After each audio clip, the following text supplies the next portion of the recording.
Welcome everybody to this Lunch and Learn session on captions for TechShare Pro. Coincidentally taking place during Captioning Awareness Week. I'm Adam Tweed and I'm an accessibility consultant at AbilityNet. I am also a film studies graduate, so very much invested in accessible media. So why do captions matter?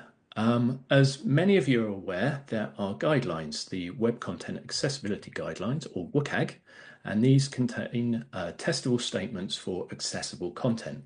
One of these, 1.2.2, states captions are provided for all pre-recorded audio content in synchronized media. Essentially, if you have a video with sound, you need to make sure that any information conveyed orally is also available visually. We need to make sure the information we are providing can be perceived by all, that we're not assuming our entire audience is going to be able to access it in the same way. This is a level A requirement, so it's the most fundamental level. Now, captions are for people unable to hear content, either completely unable or unable to hear it clearly. Now, primarily, this is people who are deaf or hard of hearing, and it's important to acknowledge that this is the fundamental reason why we need to concern ourselves with this. So it really is important to acknowledge that as the fundamental reason we need them. However, as with most accessibility considerations, there are many additional benefits, and this is the notion of design for one, extend to many. Now, in a study by Ofcom, it was revealed that 80% of people who use captions are not deaf or hard of hearing, but instead use them to understand accents or speech in noisy environments. The Journal of the Academy of Marketing Science found that captions improve comprehension and retention of information by 38%. Research from the University of Oregon showed that caption videos help students learning a new language understand and retain information better, with a 34% increase in reading comprehension scores.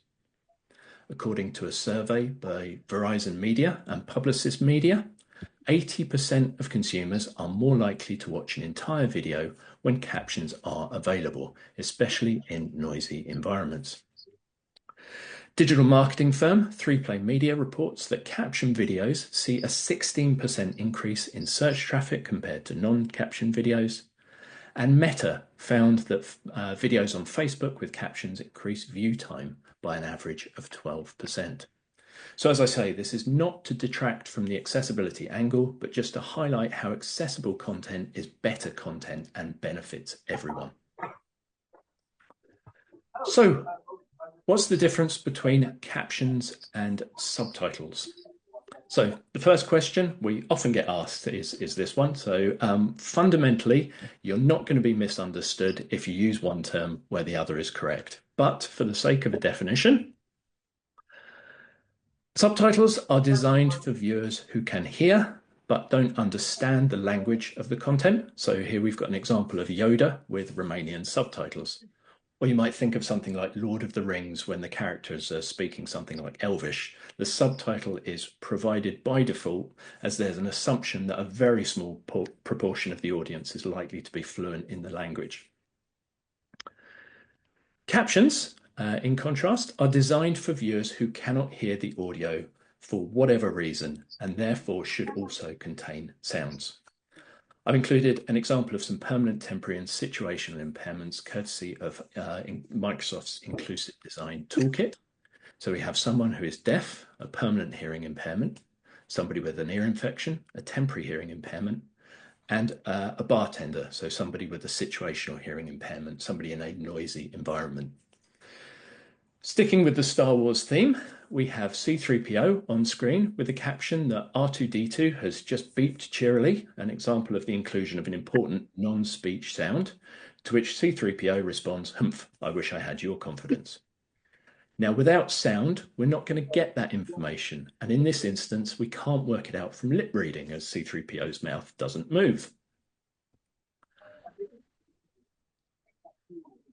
So that's captions versus subtitles. We're focusing on captions today. And the next thing to cover is that there are two different types of captions, open or closed?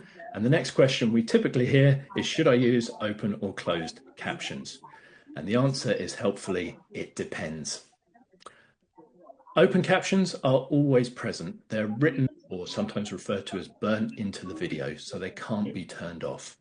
This is a great option if you know your content is likely to be consumed somewhere where you might not have control over the player. So something like a big display screen in a foyer, for example, or a social media posts where providing captions might not be an option on every platform, although this has improved.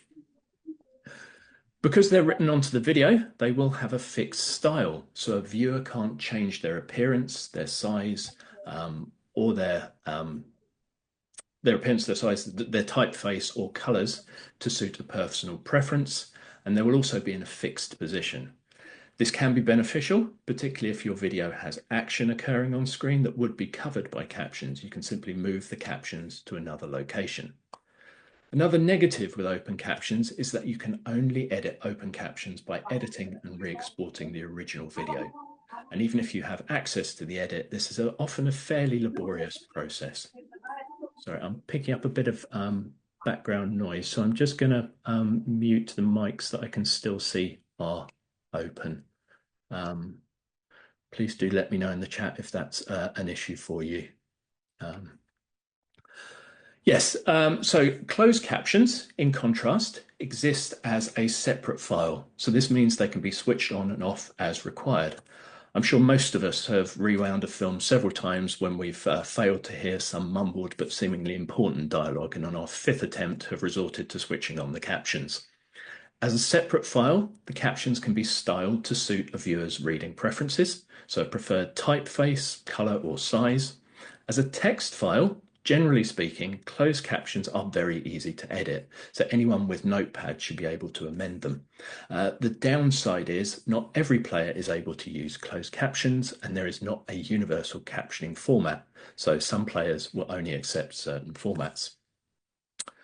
Now, generally speaking, closed captions are the preferred format in most instances, as they provide better flexibility and accessibility. Now, just to give a couple of use case examples, here we have something like a laptop screen with both open and closed captions. So you'll be able to see on the screen that both videos and both the text, the caption text, are pretty similar.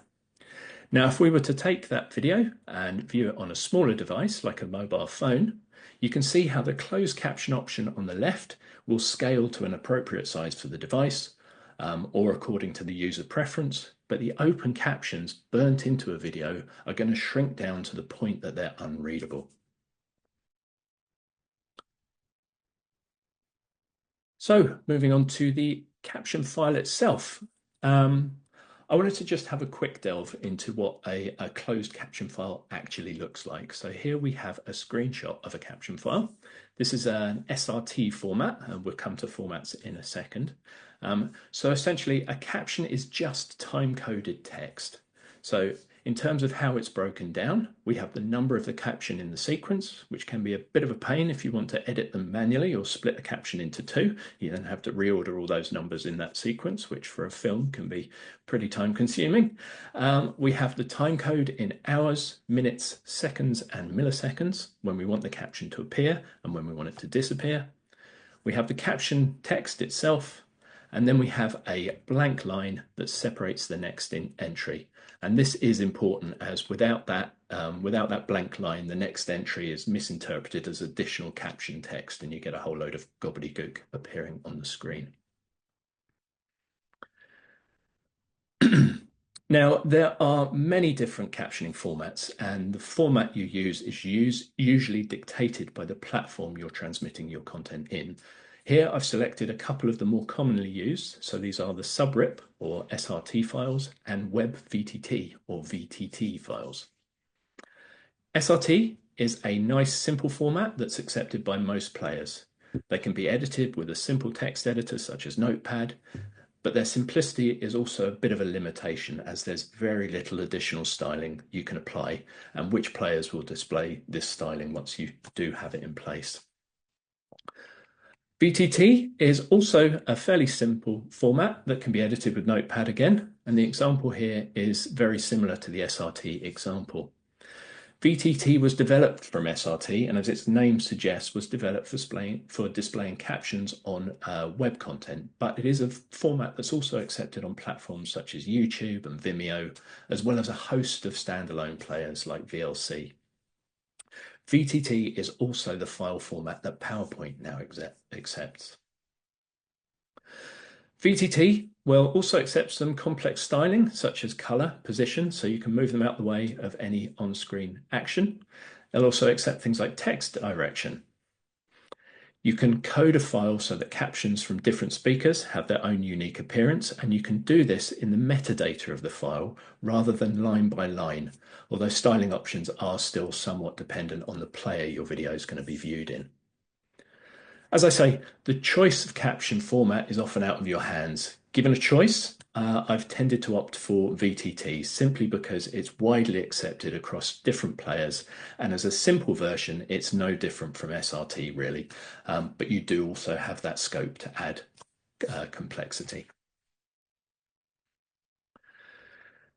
Now, it's probably a good point to make clear here that although there are conventions, there is no internationally recognized standard for captioning. And although standards such as the Web Content Accessibility Guidelines cover captions, they focus more on the accuracy, timings, and placement rather than the more practical, how do I? The advice here is based on BBC guidelines and the work of people like Gareth Ford Williams and other accessibility professionals and colleagues.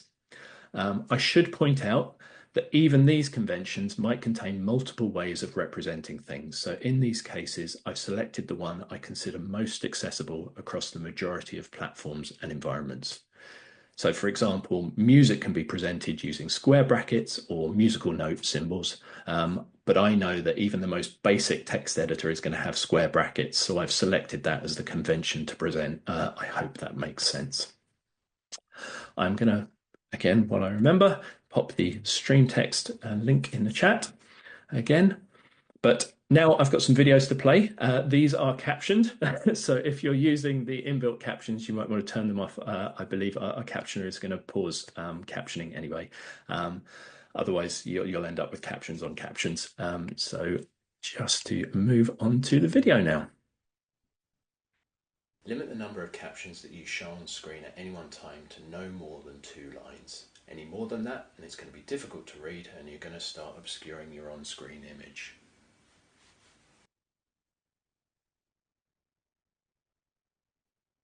So yes, in terms of presentation of captions, BBC guidelines suggest a reading speed for captions of 160 to 180 words per minute, 1 to 2 lines at a time, and 32 characters per line.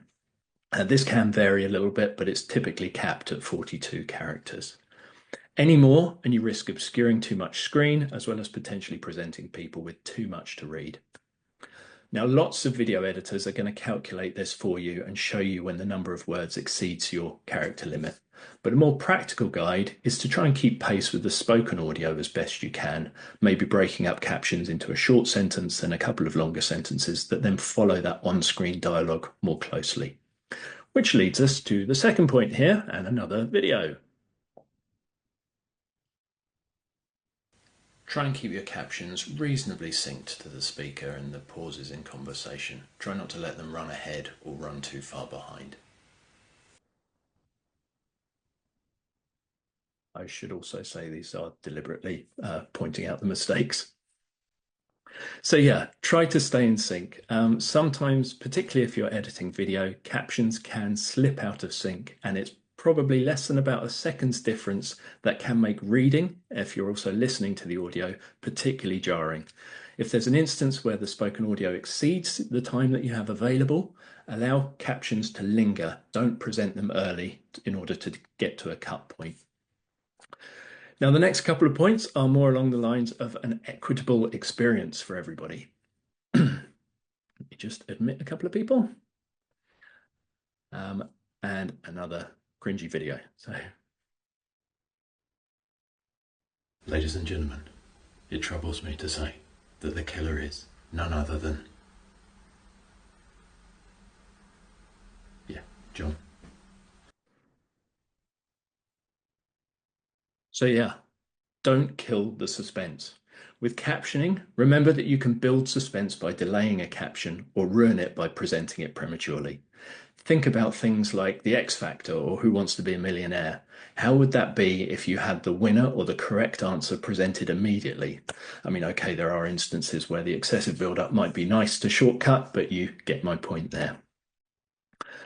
And then finally, don't ruin the punchline. I ate an alarm clock yesterday. It was very time consuming. So yeah, similar to the last point, don't ruin the punchline. Think about timing here. Your cheesy one-liners often rely on a certain amount of suspense, and you can do this with captioning too. So we have captions that provide a visual alternative to hearing what somebody is saying, and we also know from the captions versus subtitles point, captions should also include what I'm referring to here as significant sounds, our moving picture version of alt text. So what might you consider a significant sound and how might you convey it? Well, first, does the sound drive an action? So here we have a person sleeping. Maybe they suddenly sit bolt upright, or maybe they slowly open their eyes. Audibly, we might hear something that lets us know which reaction might be appropriate and why. So we need to convey this in the captions. The conventions differ, as I said, but arguably the most common is to place these sounds in square brackets. So we have alarm ringing. Another example might be a person suddenly exiting a room. Are they being rude? Is there a reason that they walk out? Add something like doorbell rings and you change the meaning of the action. You convey why that action has taken place. Similar to the previous points, does the sound trigger an action? You might see a person looking afraid. Why might this be? Dog growling is your indicator as to why that person is reacting in that way. That's the significant sound in this situation. Next up, music. Music is another rich source of information, but it is so often overlooked. So in this example, we have what we often see, which is just the music within square brackets. But clearly there's more going on. It's an event, it's a feeling, there's an emotion that the music descriptor isn't going to do justice to. Now we're often limited time-wise in terms of description, and we want to keep it so it fits on the line. So how about this? Upbeat dance music. It gives the viewer more of a sense of what's going on. If you want some good real-world examples of this, try watching Jaws without the sound or the shower scene in Psycho and imagine how it would feel if you just saw music, and then think about how you might describe it. To kind of underline that point, I have a video from the sound artist Christine Sun Kim here. Christine is deaf, and this video shows her relationship with captions, in particular music. Again, this video has its own captions. I've also provided a voiceover as the original just translates her signing into captions. I think a lot about closed captions. Those little lines of text below me right now. As a non-hearing person, I rely on them. And here's a not so well kept secret about closed captions. They suck. Captioning dialogue is one thing, but captioning sound is another. For example, if music starts to play, the captions might go something like music. One word. If I'm lucky, maybe I'll get violin music, which is better, but still not enough. It doesn't tell me anything about what that sound is made of, how it moves, its personality. The more description, the better. So, for instance, mournful violin music, or mournful violin music that sounds like crying alone in an empty bar. Or better yet, Mournful violin music that sounds like crying alone in an empty bar. In 1920s Paris, you're wearing a very tiny but fashionable hat that you tip to the bartender as you order a fourth martini. Music stops. That tells me something. I place a lot of trust in the people who write captions. But those people have a different relationship with sound and the world than I do. So a bit of a tongue-in-cheek experience with captions there. I do need to apologise to Emma, our signer, as well, because I believe that was ASL, not BSL, that was being signed. Right, so now we move on to multiple speakers, a conversation. How might you convey that? So here's an example of why separating speakers is important, something that not all auto captioning is going to do. So in this example, we have two people in conversation, but it's not clear if what's being said is being said by one person or as a question and response, and it's going to alter the meaning. So we do need to separate that conversation. Now, there are a few ways to do this. You might have seen colour used on things like the BBC News, if it's playing in a bank, for example. I've chosen to use the visual dash to separate those two speakers. Using colour is fine, but we can run into the accessibility consideration that we need to make sure colour is not the only way we're conveying important information for people unable to perceive that colour. Of course, using colour and the dashes is ideal. Incidentally, there is anecdotal evidence that the use of colours to differentiate speakers can aid comprehension for some neurodivergent conditions. Now, in many situations, you might need to identify additional speakers, and the use of dashes is not going to be sufficient to identify which speaker is speaking in anything more than a two-person conversation. So here we use names. The European convention is to use a name and a colon. The North American convention, I believe, is to use square brackets. I've also chosen to use caps for a speaker name as it separates it clearly from the spoken text, but this again is more of a personal choice than a standard. So a third person chimes in and we name them. But what if we want to indicate where this voice is coming from? Now, this is where you might get creative with open captions. You might label individual speakers, or you might even get fancy with your VTT file, coding it for different on-screen positions. But you can keep it simple with the use of the greater than and less than symbols to indicate the voice is coming from the left or from the right. Another convention to be aware of is the use of quotation marks to signify the voice is coming from a speaker or a radio or any other disembodied source. So here we have an example. It's actually an AI generated image for copyright reasons, but the open the pod bay doors, Hal, and then Hal, the robot voice saying, "I'm sorry, Dave." Now, when you're on screen, when your off-screen voice is that of a narrator, usually in situations where the narrator has switched from being on-screen to them voicing over from off-screen, think David Attenborough and nature documentaries, then you use a single quotation for each new line. You then close it when the person finishes speaking. Now, just as was the case with music, tone of voice can carry a rich amount of information. Just as before too, for the sake of limiting information, there are different conventions for conveying tone. But for shouting, just as with text and email, an acceptable way is to use all caps. For something like whispering, you can place the tone in square brackets. And then finally, we come to sarcasm. So sarcasm alters the meaning of a sentence. It's something I think I'm safe to say is a key part of British conversation. We have the shorthand /s, for example, in platforms like Reddit, and the creative use of emojis if we're texting. But it's not something we really have a convention for in written language, other than stating something like, "She responded sarcastically." Because it alters meaning, sarcasm is really important to make clear in your captions. And the way we can do this is to use punctuation enclosed within brackets. So a question mark, for example, for a sarcastic question, an exclamation mark in those closed brackets for a sarcastic statement. And then actually, this is the final point that I wanted to make here. Censorship.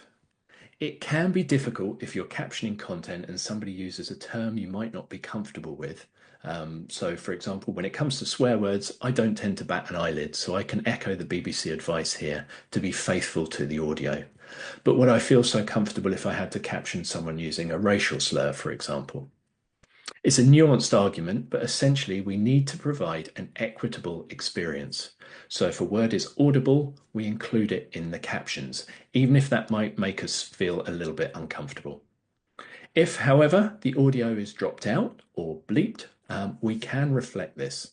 The point is we don't get to decide what someone using captions should or shouldn't hear.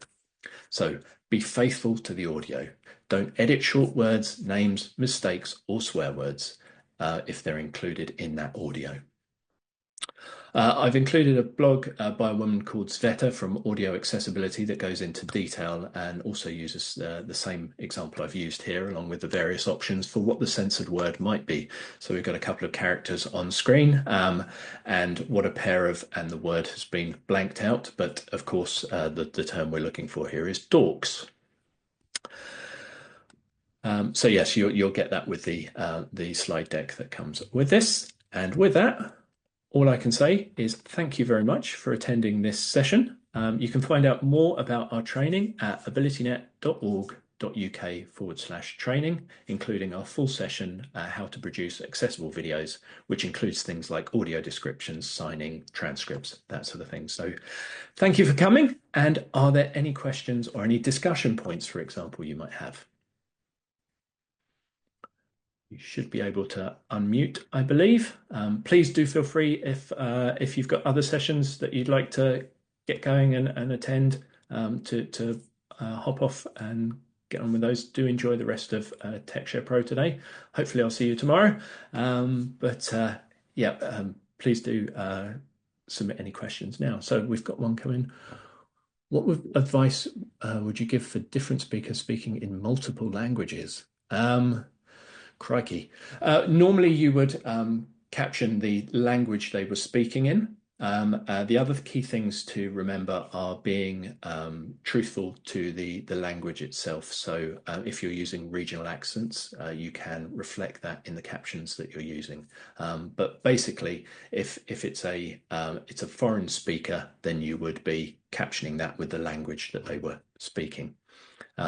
Beyond that, we then go into things like subtitles. So if you need to then translate what the person is saying, you then go into the subtitle itself. Can you hear me? Is it okay to vocalize the question? I can just about hear you. It's very muffled though. But yes, try that. Is that better? Yep, that's better. Okay. Martin Cooper here, formerly of the Open University, now semi-retired. I'm old enough to remember the origin of the difference between subtitles and captions. Well, almost old enough. It was a cultural thing. In America, they called them captions, and in Europe, especially in France, they called them sous-titres for subtitles. And the British inherited the French. So the technical difference that you put on is a later development. I just wonder whether you have a comment on that. Yeah, I mean, that's really interesting to know that that's where the origins have come from. I mean, I still see terms on, turn on subtitles and that sort of thing when actually technically we're looking at what we would now refer to as captions. So yeah, it is, as I said, it's not the sort of thing that you're going to be misunderstood if you use one term over the other, but I do think it's been quite a useful evolution of the language that's meant that we now can have that distinction. But I didn't know about the historical element of it, so that's really interesting to know. Thank you. Okay, sorry. Any other questions?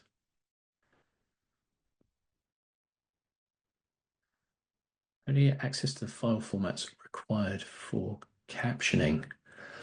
It again depends on your editing software. So there's usually an option of the file that you output if you're editing video together. So if you've actually captioned your video, then you can export the caption file. If somebody else has done that, or if you've got a closed caption file available, then anything like a notepad, so a basic text editor, you'll be able to open up that file. In terms of other formats, so that's true for things like SRT and VVT, the two that I spoke of in the presentation. Other formats can need specialist software to be able to edit if they're a separate file format. My slides aren't available yet, but they will be available after the event. We'll collate all the information and make sure that everybody has access to all the talks and all the content that we go through.